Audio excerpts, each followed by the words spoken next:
You might be wondering why I'm kind of dressed like a bum in this video.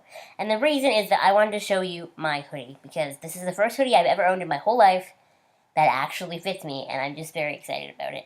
I have a very short body and very long arms, so long sleeve clothes are usually harder for me, right? And H&M had all these like cropped hoodies. I'm just really happy about it, so I wanted to wear it today because it's comfy and cozy.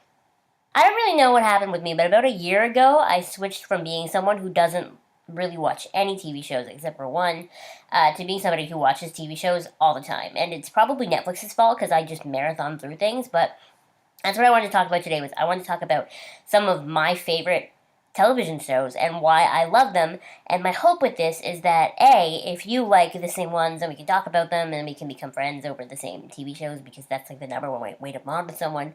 And B is that if you know of any shows that are maybe relatable to ones that I do watch and I do love, then maybe you can suggest some new ones for me when I'm through all these, because that would be rad. So as a general Abby kind of unintentional rule, the shows that I like are generally female-led. And it's just because I've always kind of felt like the male-led shows are like kind of a dime a dozen. Like any time you turn on the TV, any show that's on at any time is going to have a male lead. He's gonna be that like middle-aged white man who's kind of scruffy and rugged, and that's all there is. But then I've always found that the female leads usually are more dynamic and more diverse, and they have so many different attributes to them, and I just feel like that's a really good representation, for females, and so I usually generally tend to go towards those shows. That being said, two of my favorite shows right now are male-led, so we're going to talk about those first, and those are The Walking Dead and Supernatural. So we'll talk about Supernatural first. This is February right now, and I started Supernatural back in August, so I definitely have not been one of those people who've been watching Supernatural since episode 1 aired.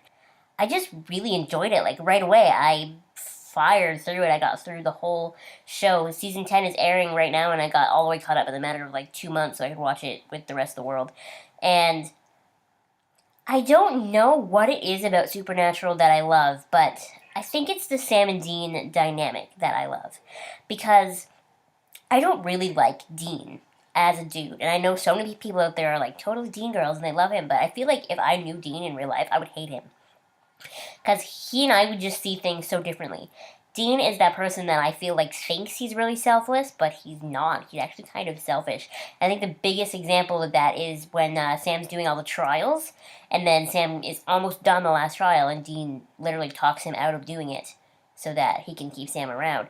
But that would have saved the whole world from demons and from hell for the rest of ever. So I don't understand how he could let that happen, you know?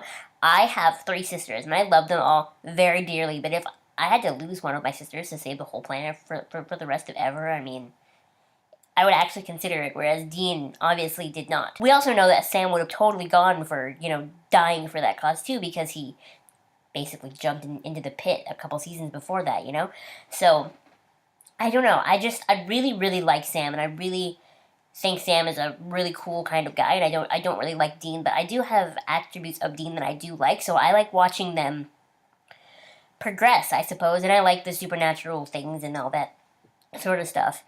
Something that Supernatural does not do very well is diversity in any way, shape, or form. Every time they add a decent female character, they kill her off. Every time they've ever added a person of color to their show, they're usually evil or they die instantly. All of the leads in Supernatural are middle-aged white guys. But of the middle-aged white guys, Crowley would be my favorite, honestly. Maybe not so much anymore as when we first met him, because now he's kind of a weenie. I'm hoping that in this season that's airing right now, when we have his mom back, Rowena, and she's kind of super evil, I really like her, because I really like the evil female characters. I think she's fab. But, I'm really hoping that he's actually seeing through her evil stuff and not falling for it, like they're kind of leading us to believe. But overall, I would say Crowley's my favorite, and then Sam would be second. Another character on Supernatural that was short-lived, but I did absolutely love, was Bella Talbot. And she was in the earlier seasons, and I just, like I said a couple seconds ago about Rowena, I love the, like, almost evil female characters, but the thing about Bella is she wasn't actually evil. She was just cunning. She was just this is how I'm going to do the supernatural thing. I'm just going to make money off it, and that's what matters to me. And she does that, and so of course you're not supposed to like her to begin with because she's always in the boys' way, and she's selling these cursed items and all that stuff. But then when you find out her backstory, it almost kind of makes sense, and I just thought she was a really, really neat and a really interesting character, and I wish that they hadn't killed her off. I wish she was still around. I feel similarly about the Harvells. I wish they hadn't been killed off because they were rad, and their death seemed kind of pointless, honestly. I don't know why they had to die.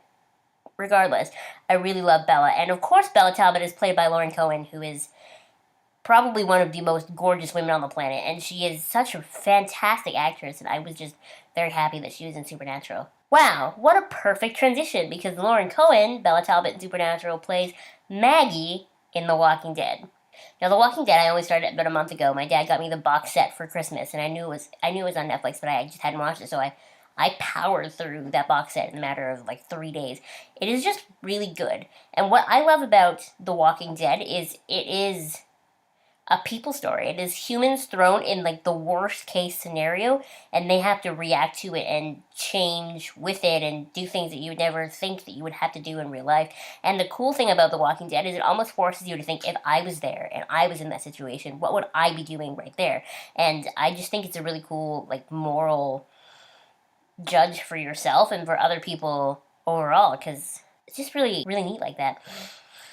So the lead character, of course, is Rick Grimes. I do like Rick. He's a super cool guy. But what I really, really do like about Rick is that I was really afraid he was going to stay that sort of righteous, always do the right thing kind of guy that he is in the very beginning, and I hate those characters.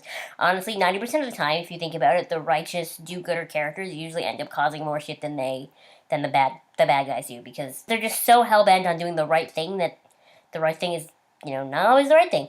And I was really afraid that was going to happen. But as we've seen Rick progress and he gets kind of more desperate, obviously. Of course he's more desperate, but it's really neat to see him do progressively crazier things.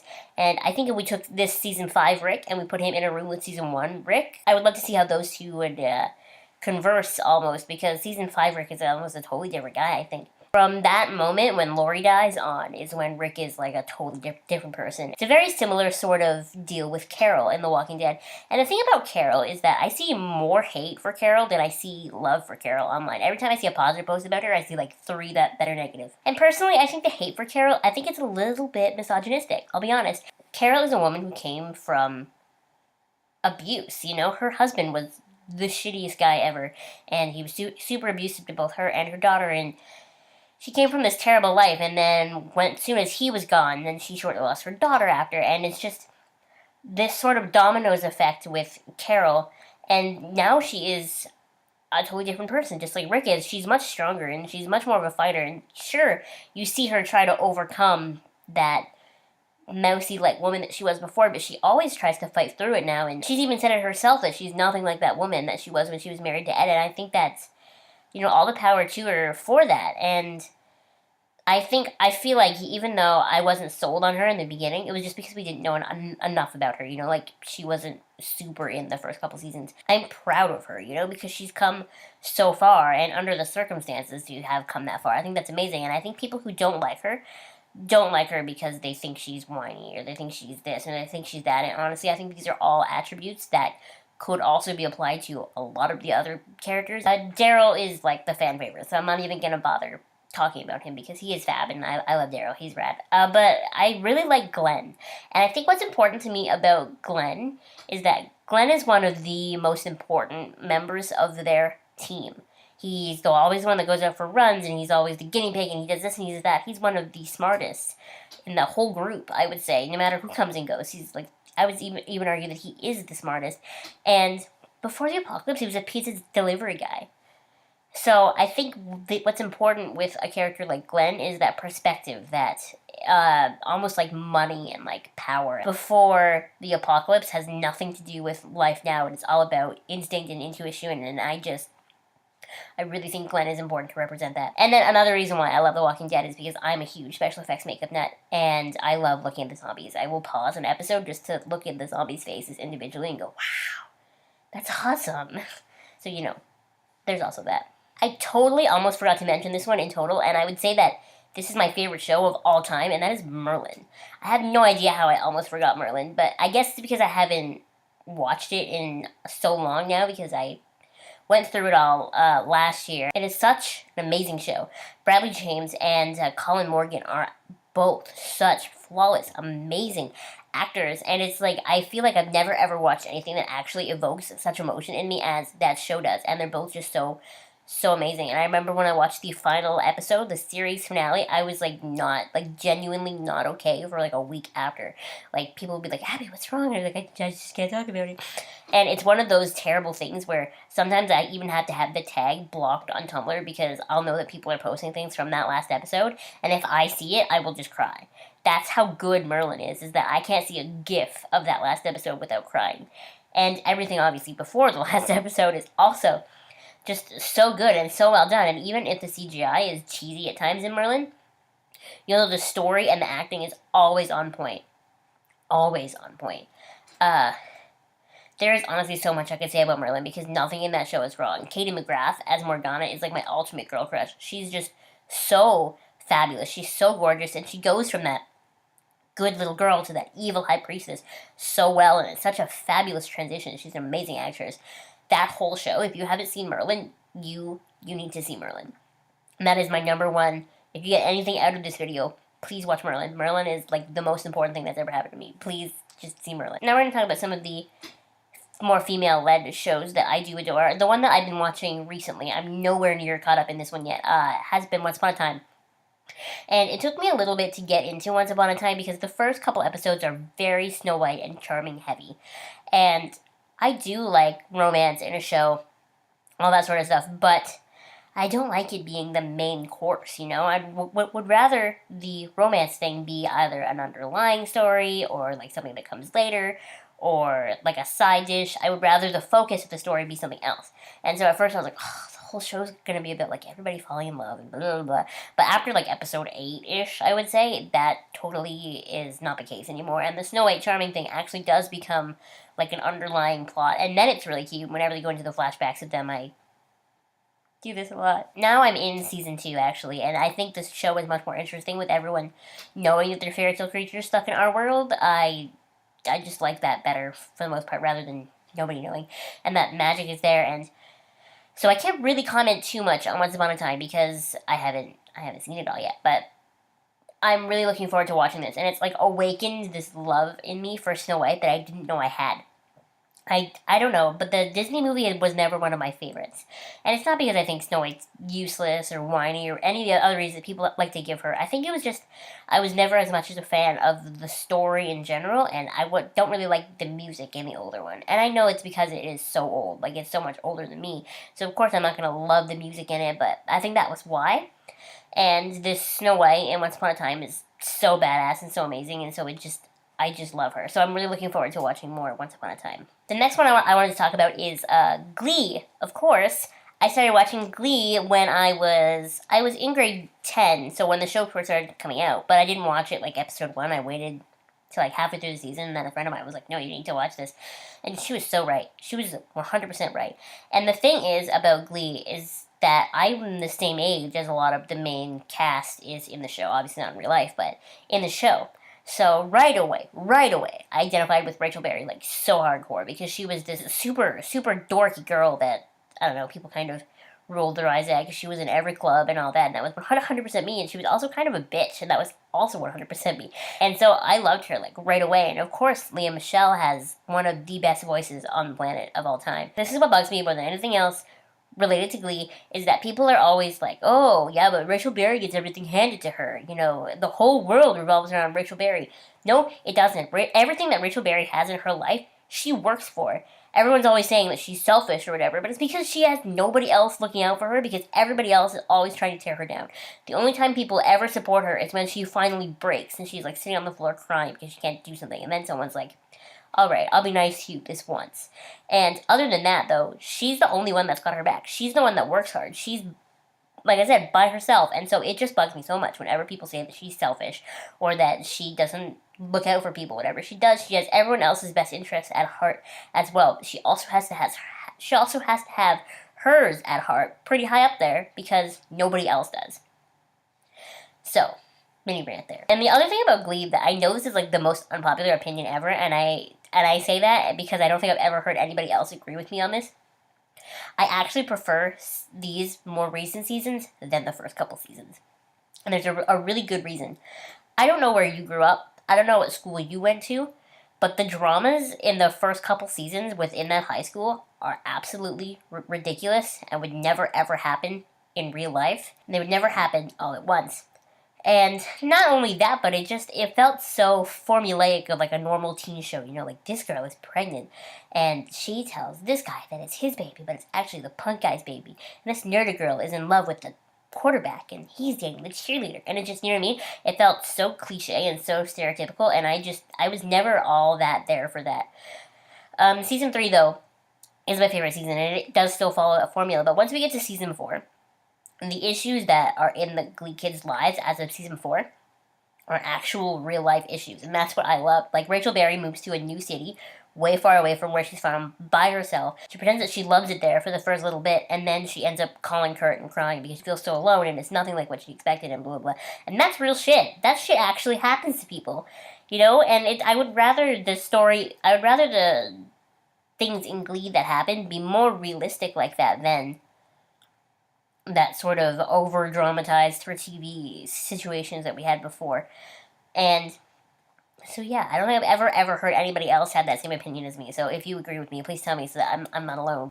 And there are so many other shows that I could talk about, but the last one that I actually really want to talk about is Xena.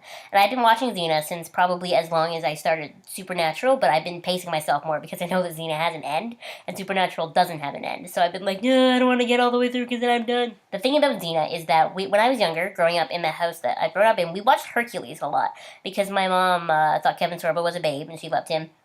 And I remember watching it, it was kind of, like I said earlier in the video, it was kind of like, okay, this is really cool, but like I'm so used to the guy being the knight in shining armor and swooping in and saving the day. And so when the show started to introduce Xena, I think it's near the end of the first season, I think, I remember seeing her and thinking, that's a badass, that's rad. And also because she's doing all the same stuff that Hercules does and she's not half god. Now I'm watching the show and I learned that she might actually be half god, but, you know, whatever. I do love the show. The plot lines in some of the episodes are absolutely ridiculous and kind of stupid, to be honest. They run so many doppelganger episodes. I can't even handle that. Like, I think we're up to 4 Xena lookalikes at this point, and I just think that's so silly.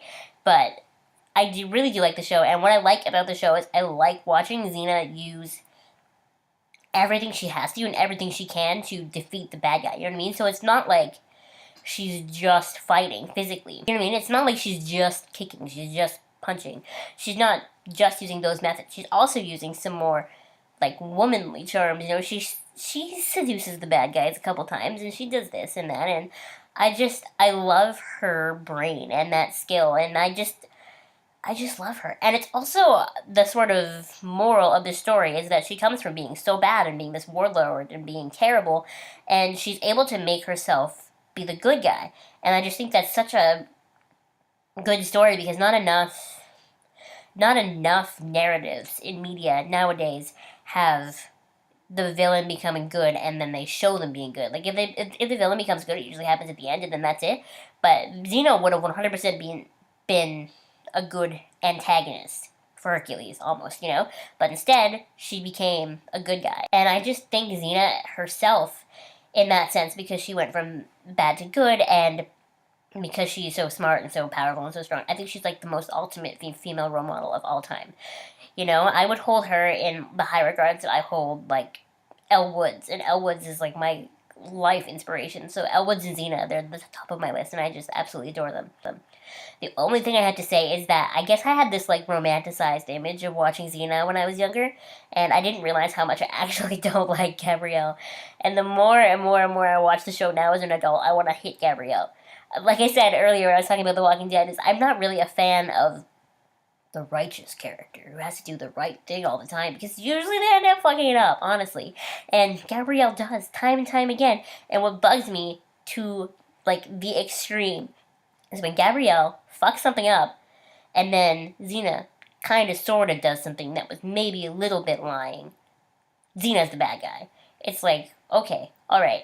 What I'm thinking of specifically, the event that I'm thinking of specifically is in season 3, The Debt, part 1 and part 2, when Xena has to go back to China to defeat, essentially one of her old mentors, Lao Ma. Was that her name? I think it was Lao Ma.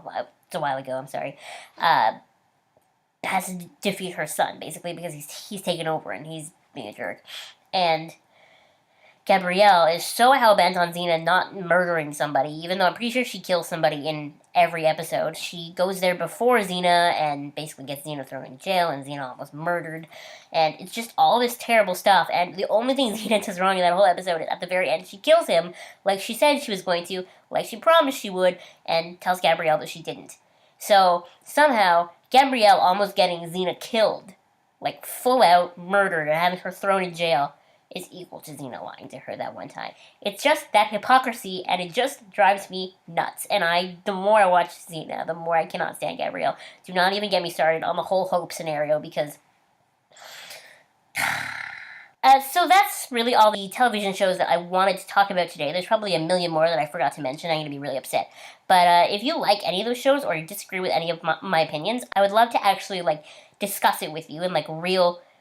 actual discussion style. So you can either comment below or message me on any of my Tumblrs. We can talk about it. And if you agree with me and you like these shows and you want to talk more with me about them, I guess you can do that as well. If you like this video, make sure that you like and subscribe. That would be the best. Thank you so much. Love you. See you later.